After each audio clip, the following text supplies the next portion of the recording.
బెంగళూరు తొక్కిసలాటలో సంచలన విషయాలు తెరపైకొస్తున్నాయి. అంచనాలకు మించి ఫ్యాన్స్ రావడంతోనే ఘటన జరిగినట్టుగా ప్రాథమికంగా నిర్ధారించారు.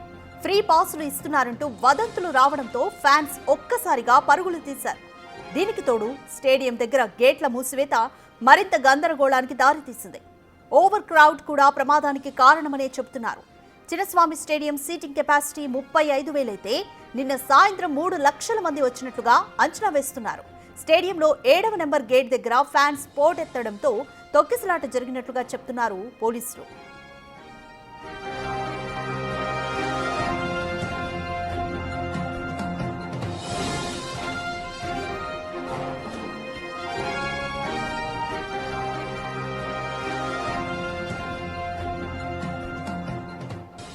రైట్, నిన్న బెంగళూరులో తొక్కిసలాటలో 11 మంది వరకు మృతి చెందారు. అయితే ఈ తొక్కిసలాటకు సంబంధించి కొన్ని విషయాలు తెరపైకి వస్తున్నాయి. అంచనాలకు మించి కూడా ఫ్యాన్స్ రావడంతోనే ఇక్కడ తొక్కిసలాట జరిగినట్లుగా ప్రాథమికంగా అయితే నిర్ధారించారు.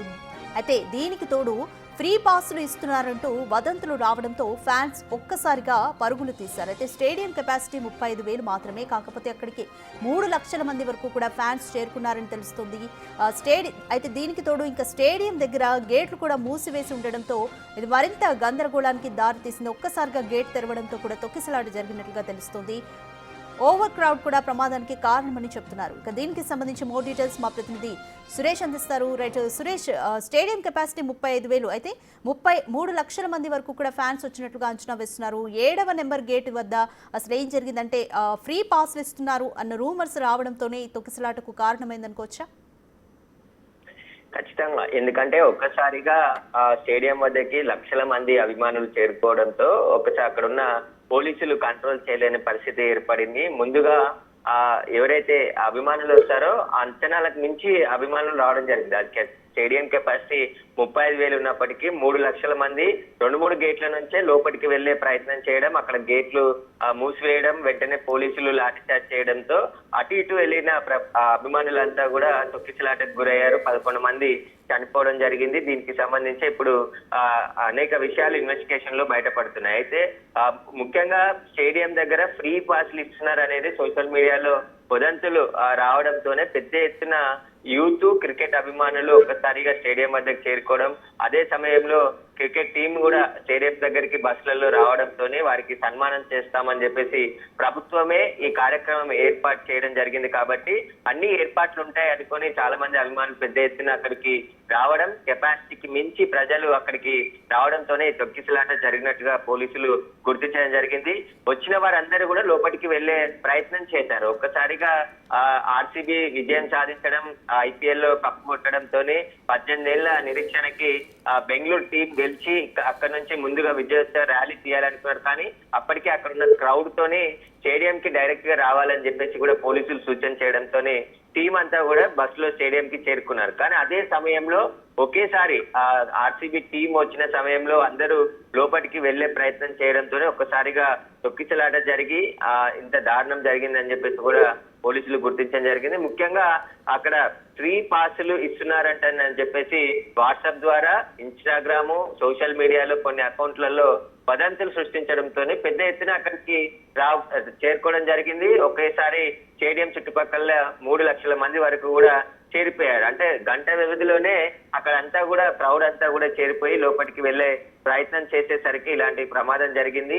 అయినా ప్రభుత్వం కూడా తగిన ఏర్పాట్లు చేయకుండా, అంటే అంచనాలకు మించి, ఎందుకంటే ఇంతమంది పెద్ద ఎత్తున ఫ్యాన్స్ వస్తారని చెప్పేసి కూడా ఆర్గనైజర్స్ కూడా ఊహించలేదు. అసలు 35,000 కెపాసిటీ అంటే మరొక 35,000 లక్ష వరకు వచ్చినా రోడ్ల పైన ఉంటుంటారు. కానీ ఇక్కడ 3 లక్షల మంది ఫ్యాన్స్ అందరూ కూడా ఒకేసారి అక్కడికి రావడం, కుటుంబ సభ్యుల సమేతంగా అక్కడికి చాలా మంది చేరుకొని సన్మానాన్ని చూడాలి కల్లారా అని చెప్పేసి కూడా లోపలికి వెళ్లే ప్రయత్నం చేయడంతోనే ఒక్కసారిగా ఈ పరిస్థితి నెలకొందని చెప్పేసి కూడా గుర్తించడం జరిగింది. ఇక నిన్న జరిగిన ఘటన పైన పోలీసులు కేసు నమోదు చేసి దర్యాప్తు చేస్తున్నారు. అసలు తొక్కిసలాట గల కారణాలు ఏంటి, అంతమంది ఒకేసారి ఏ విధంగా వచ్చారో వాటికి సంబంధించిన అన్ని వివరాలు కూడా ఆరా తీస్తున్నారు. అయితే ఏదైతే గేట్స్ చిన్నస్వామి స్టేడియం కి సంబంధించిన గేట్స్ ఏవైతే ఉన్నాయో ఆ గేట్స్లలో 21 స్టాండ్లు, 13 గేట్లు ఆ స్టేడియం కు ఉన్నాయి. అయితే 5, 6, 7 గేట్ల నుంచి అభిమానులకి ప్రవేశం ఏర్పాటు చేయడం జరిగింది. 7వ గేట్ నెంబర్ ద్వారా ప్రధాన ప్రవేశం అంటే చాలా మంది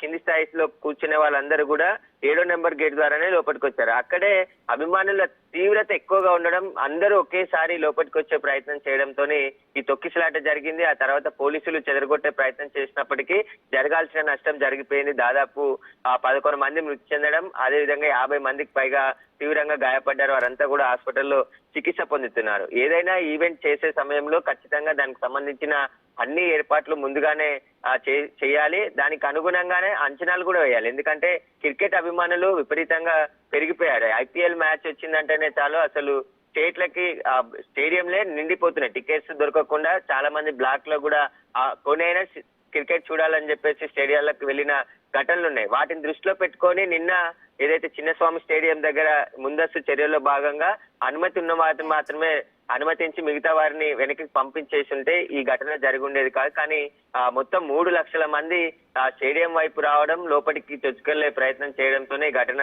జరిగినట్టు తెలిసింది. ఇక సోషల్ మీడియా వదంతుల పైన కూడా పోలీసులు దర్యాప్తు ప్రారంభించి అసలు ఎవరు ఈ సోషల్ మీడియాలో వదంతులు సృష్టించారు, అందరికి కూడా ఫ్రీ పాస్లు ఇస్తున్నారు, అందరు రావండి అని చెప్పేసి ఎవరైనా ప్రచారం చేస్తుంటే వారిపైన కూడా చర్యలు తీసుకునే అవకాశం కనబడుతుంది.